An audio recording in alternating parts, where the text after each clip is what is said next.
أعوذ بالله من الشيطان الرجيم. بسم الله الرحمن الرحيم.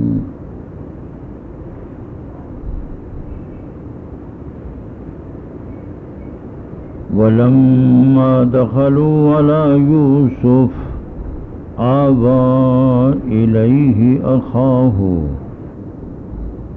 قال إني أنا أخوك فلا تبتئس بما كانوا يعملون.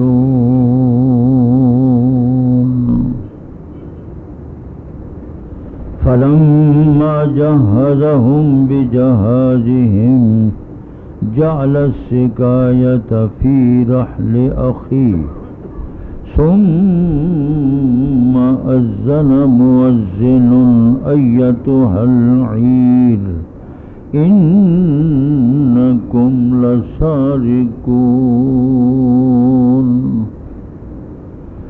قالوا وأقبلوا عليهم ماذا تفقدون قالوا نفقد سواء الملك ولمن جاء به حمل بعير وأنا به زعيم. قالوا تالله لقد علمتم ما جئنا لنفسد في الأرض وما كنا سارقين. قالوا جزاؤه من وجد في رحله فهو جزاؤه. قالوا فما جزاؤه إن كنتم كاذبين. قالوا جزاؤه من وجد في رحله فهو جزاؤه كذلك نجزي الظالمين.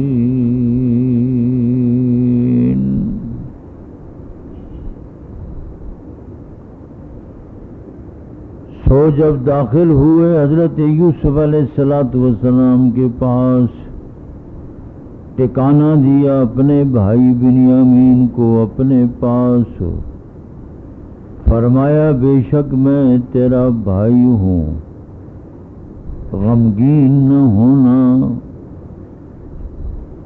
ان اعمال سے جو انہوں نے کیا. سو جب تیار کر دیا ان کا ساز و سامان غلہ کر ڈالا، ایک پانی کے پینے والا برتن اپنے بھائی کے کجاوے میں بوجھ میں، پھر آواز دی ایک آواز دینے والے نے، اے قافلے والو بے شک تم چور ہو. وہ کہنے لگے متوجہ ہوئے ان کی طرف، کیا گم پاتے ہو؟ وہ بولے ہم گم پاتے ہیں بادشاہ کا وہ پیمانہ، جو بھی لاوے گا وہ پیمانہ اسے ایک اونٹ کا بوجھ غلہ ملے گا، میں اس کا ضامن ہوں.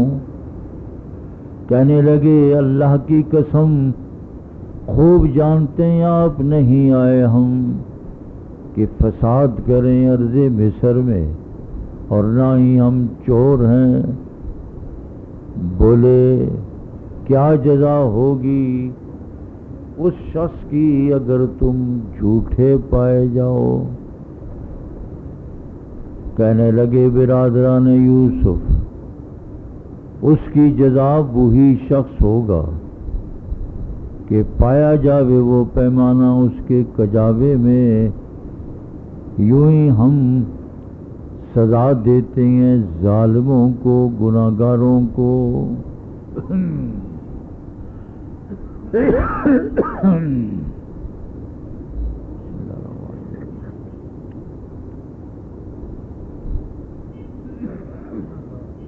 حضرت سیدنا یوسف علیہ السلام کی سیرت طیبہ مسلسل قرآن مقدس اپنے خاص اسلوب میں انداز میں بیان کرتا چلا رہا ہے۔ ایک سفر وہ مصر سے کر کے کنعان چلے گئے، اب کنعان سے دوبارہ پھر اپنے بھائی بنیامین کو لے کر مصر کے مختلف دروازوں سے وہ داخل ہو کر جو بادشاہ کا مہمان خانہ تھا اس مہمان خانے میں پہنچ گئے۔ تاریخی روایات میں آتا ہے کہ حضرت یوسف علیہ السلام نے سب بھائیوں کو دو کو ایک کمرہ دیا۔ جب دو کو ایک کمرہ دے دیا، حضرت بنیامین اکیلے، ان کو اکیلا کمرہ ملا، لیکن خدمت گزاروں سے حضرت یوسف علیہ السلام نے کہہ دیا کہ میری چارپائی بھی، میرے سونے کا نظام بھی اسی کمرے میں بنیامین کے ساتھ کرنا۔ بعض روایات میں آتا ہے کہ بڑی پرتکلف دعوت حضرت سیدنا یوسف علیہ السلام نے سب بھائیوں کی اور ایک ٹیبل پر دو کو بٹھایا۔ وہ سارے بھائی دو تھے، اکٹھے تھے۔ بنیامین جس ٹیبل پر بیٹھے تو بنیامین اکیلے بیٹھے ہوئے تھے۔ حضرت یوسف علیہ السلام اپنے بھائی بنیامین کے ساتھ اس ٹیبل پر کھانے پر بیٹھ کر کھانا تناول فرمانے لگے۔ حضرت یوسف علیہ السلام نے فرمایا آپ کو یہ پسند نہیں؟ وہ سب بھائی دو ہیں اور میں آپ کے ساتھ ہوں۔ حضرت بنیامین نے فرمایا ہاں میں بہت خوش ہوں، یہ میری بڑی سعادت ہے۔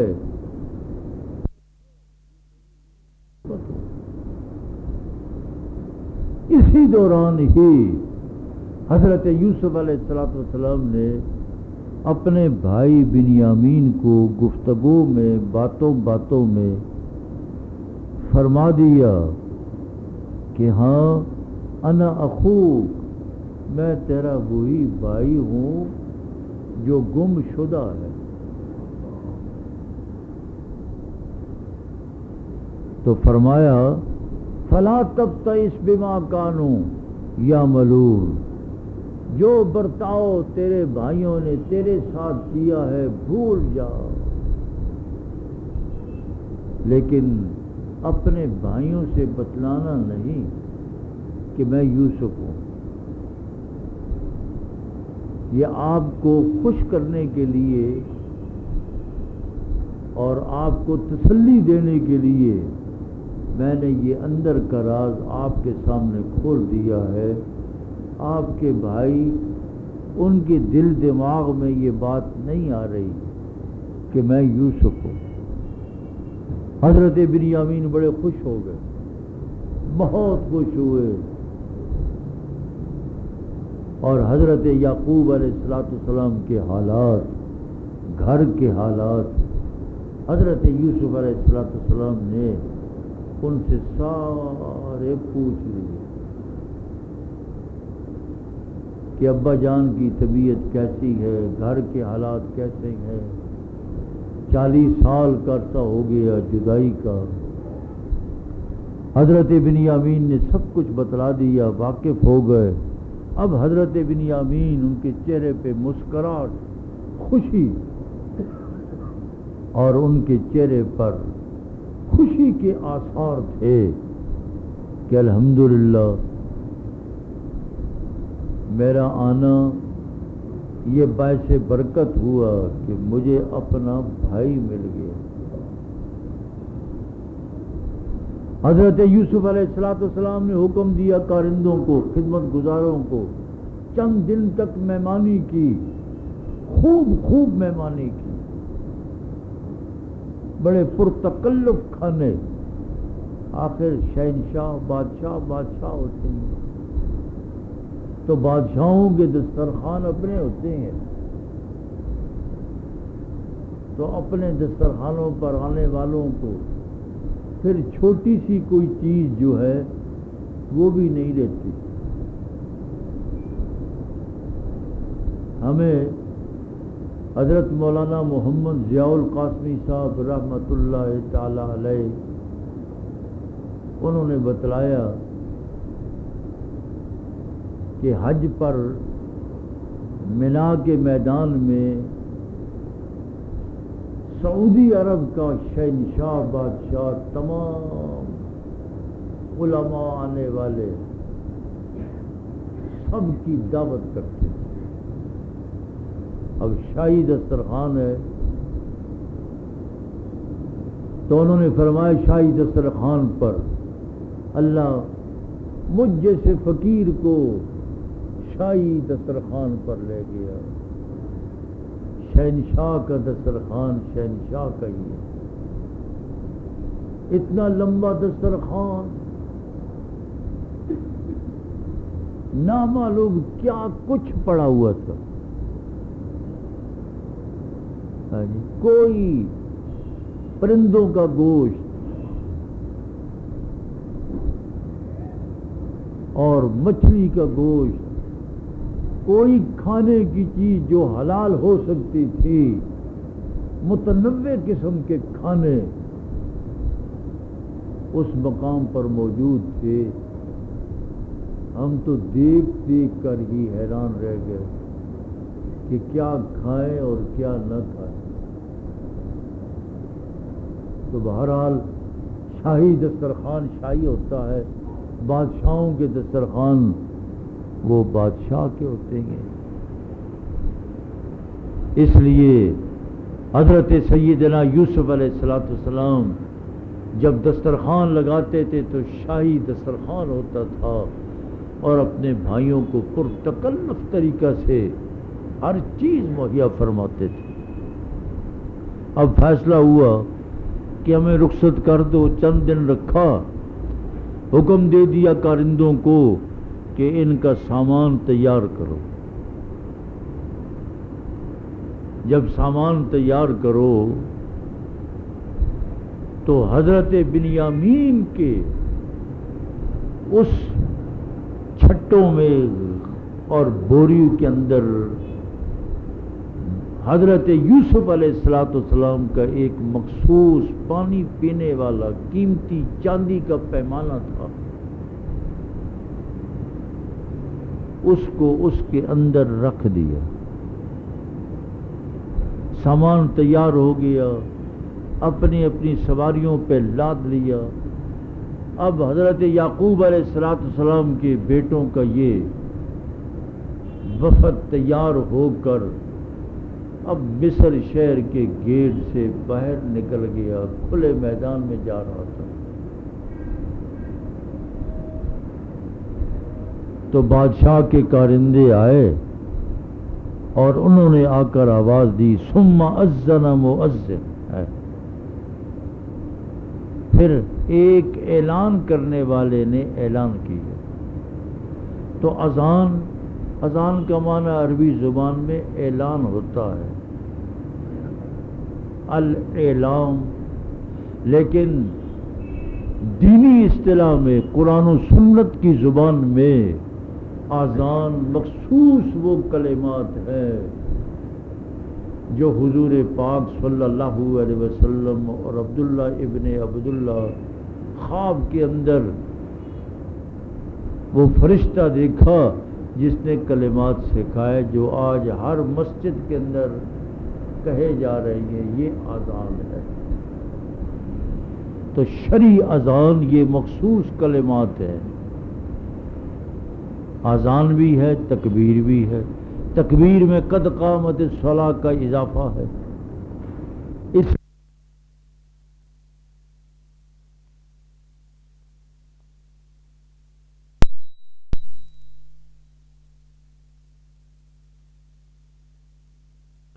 وہ سب کے سب کہنے لگے، متوجہ ہوئے، وَأَقْبَلُوا عَلَيْهِمْ مَاذَا تَفْقِدُونَ، چونکہ مہمان خانے کے اندر سارے بھائی ٹھہرے ہوئے تھے، اب قافلہ تیار ہو کر چلا گیا، وہ متوجہ ہوئے کون سی چیز تم گم پاتے ہو۔ نفقد صبا الملک، صبح سا سے آ گیا، سا کا معنی مفسرین نے مختلف کیا ہے۔ کسی نے کہا ہے کہ غلہ ماپنے کا ایک پیمانہ تھا چاندی کا بنا ہوا، بعض کہتے ہیں نہیں، وہ پانی پینے والا ایک مخصوص برتن تھا جس میں بادشاہ پانی پیتا تھا۔ وَلِمَنْ جَاءَ بِهِ حِمْلُ بَعِيرٍ، جو بھی لائے گا بادشاہ کا پیمانہ، اسے ایک اونٹ غلے کا بطور انعام دیا جائے گا۔ وَأَنَا بِهِ زَعِيمٌ، میں ضامن ہوں، میں کفیل ہوں، ذمہ دار ہوں، غیر ذمہ دارانہ بات نہیں کر رہا، میں آپ کو یہ غلے کا بوجھ دوں گا۔ اب وہ پریشان ہو گئے، حضرت یوسف علیہ السلام کے سارے بھائی پریشان ہو گئے۔ تاللہ لقد علمتم ما جئنا لنفسد فی الارض، آپ بخوبی جانتے ہیں ہم کسی فساد کے لیے، تخریب کاری کے لیے مصر میں نہیں آئے، نہ ہم چور ہیں، ہم نے تو کوئی چوری نہیں کی۔ اب اس مقام پر سوال پیدا ہوتا ہے کہ حضرت سیدنا یوسف علیہ السلام اللہ کے پیغمبر، اللہ کے نبی رسول، اور پھر خود ہی بنیامین کے سامان میں بادشاہ کا پیمانہ رکھا، اور پھر ان کو آواز دینا اور ان کو چور کہنا، یہ تو مقام نبوت اور مقام رسالت کے خلاف ہے۔ مفسرین فرماتے ہیں، علماء نے فرمایا نہیں، حضرت یوسف علیہ السلام نے وہ پیمانہ نہیں رکھا تھا، رکھا تو کارندوں نے تھا، رکھنے والے اور تھے، آواز دینے والے اور تھے۔ اس لیے یہ اشارہ بڑے دور ہے، اس کو عربی زبان میں پہلے بھی میں ایک دن بیان کر چکا ہوں، عربی زبان میں اس کو توریہ کہا جاتا ہے۔ تعریض، توریہ، کسی جملے فکرے کے دو مطلب ہوتے ہیں، ایک قریبی معنی ہوتا ہے، ایک بعیدی معنی ہوتا ہے۔ بولنے والا بعیدی معنی لیتا ہے، سننے والا قریبی معنی لیتا ہے۔ بولنے والے نے جو ان کو کہا انکم لسارقون، تو وہ معنی وہی لے رہے تھے کہ حضرت یوسف علیہ السلام کو ابا جان سے لے کر پھر تم نے چوری کیا، پھر کنویں میں ڈالا، پھر بیچا۔ اشارہ اس طرف تھا۔ وہ سمجھ رہی ہیں برادران یوسف کہ ابھی ان کی کوئی چیز گم ہو گئی ہے تو ہم نے چوری کی ہے۔ تو دیکھو قریبی معنی یہ ہے، دور کا معنی وہ ہے۔ جیسے میں نے پہلے بتلایا تھا، حضور پاک صلی اللہ علیہ وسلم ہجرت والی رات جب غار ثور سے نکلے تو تلاش کرنے والا آدمی پیچھے پہنچ گیا۔ حضرت صدیق اکبر رضی اللہ تعالیٰ عنہ کو وہ جانتا تھا پوچھا کون ہے یہ؟ حضرت صدیق اکبر رضی اللہ تعالیٰ عنہ نے فرمایا رجل یہدینی الی السبیل. اب یہاں دو معنی ہے. یہ ایسا رجل ہے جو مجھے راستہ بتلا رہا ہے. وہ سننے والا، سوال کرنے والا یہ سمجھا کہ یہ مسافر ہے، گم گشتہ راہ ہے، اور گم گشتہ راہ ہونے کی وجہ سے یہ کوئی رہبر اس کو ملا ہے، راستہ بتلا رہا ہے. حضرت صدیق اکبر رضی اللہ تعالیٰ عنہ کی مراد یہ تھی کہ میں گم گشتہ راہ تھا، یہ آخرت کی راہ مجھے بتانے والے، ایمان کی راہ بتانے والے. اور حضرت ابراہیم علیہ السلام جب قوم آئی، ہمارا میلہ ہے، فنظر نظرۃ فی النجوم، آسمان کے ستاروں کو دیکھا، انی سقیم، میں بیمار ہوں. یہاں بھی دو ہی مطلب ہے. وہ لوگ نجوم پرست تھے، ستاروں کو مؤثر جانتے تھے. کیا ستاروں کو دیکھ کر یہ بیمار ہے؟ انہوں نے سمجھا. حضرت ابراہیم علیہ السلام دور کا معنی لے رہے تھے، انی سکیم. اس لیے بعض ایسے کلمات جو تعریضاً، اشارتاً، کنایتاً، اس کو عربی زبان میں، معانی کی زبان میں مختصر المعانی مطول کے اندر توریہ کہا جاتا ہے، مستقل ایک عنوان ہے. تو توریہ کہتے ہیں اس کو. ایسا جملہ، ایسا فکرہ، ایسا لفظ استعمال کرنا جس والا وہ بعیدی مطلب لے رہا ہے، سننے والا قریبی لے رہا ہے. تو حضرت یوسف علیہ السلام کے بھائیوں کو انکم لسارقون، یہ اشارہ دور کی طرف تھا کہ ہاں تم چور ہی ہو. فرمایا کہ ہم تو فساد کرنے کے لیے نہیں آئے. آپ جانتے ہیں اگر تم جھوٹے پائے جاؤ، ہم تمہارے سامان کی تلاشی لیتے ہیں اور تمہارے سامان سے وہی بادشاہ کا پیمانہ نکل آئے تو پھر اس کی کیا سزا ہے؟ تم کیا سزا دیتے ہو؟ تو انہوں نے کہا کہ ہاں ہمارے ہاں سزا یہ ہے کہ جو چوری کرتا ہے اس چوری کی وہ شخص خود ہی سزا بن جاتا ہے، ہم ان کے حوالے کر دیتے. اب ظاہر ہے حضرت یوسف علیہ السلام بنیامین بھائی کو مصری قوانین کے مطابق اپنے پاس نہیں روک سکتے تھے اور ان سے سوال کر کے حضرت یعقوب علیہ السلام کی شریعت میں چونکہ یہ حکم تھا، جب انہوں نے کہا کہ ہاں ہمارے ہاں تو یہ ہوتا ہے کہ من وجد فی رحلی فہو جزاؤ، جس کے سامان میں کوئی چیز نکلتی ہے وہی جزا سزا ہوتا ہے. کذالک نجزی الظالمین، ہم اسی طرح ظالموں کو سزا دیتے ہیں، بدلہ دیتے ہیں.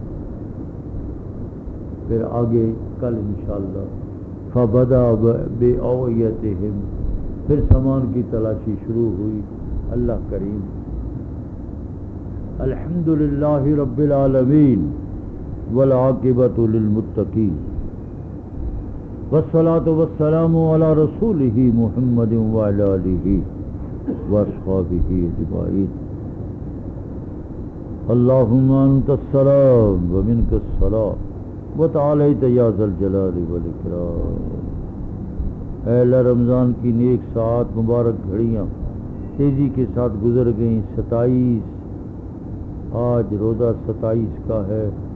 اے اللہ تیری طرف سے روزہ داروں کے حق میں موسم بھی تبدیل ہو گیا، موسم میں ٹھنڈک پیدا ہو گئی، یہ آخری روزے اے اللہ ٹھنڈے فرما، اے اللہ حبس سے روزہ داروں کو محفوظ فرما، معتکفین کو حبس سے محفوظ فرما، اے اللہ خیر عطا فرما، اے اللہ برکات عطا فرما، اے اللہ مالا مال فرما، اے اللہ پوری امت کے حق میں خیر کے، فلاح کے، کامیابی کے فیصلے فرما، بیماروں کو شفا عطا فرما۔ ربنا تقبل منا انك انت السميع العليم وتب علينا انك انت التواب الرحيم وصلى الله تعالى على خير خلقه محمد وآله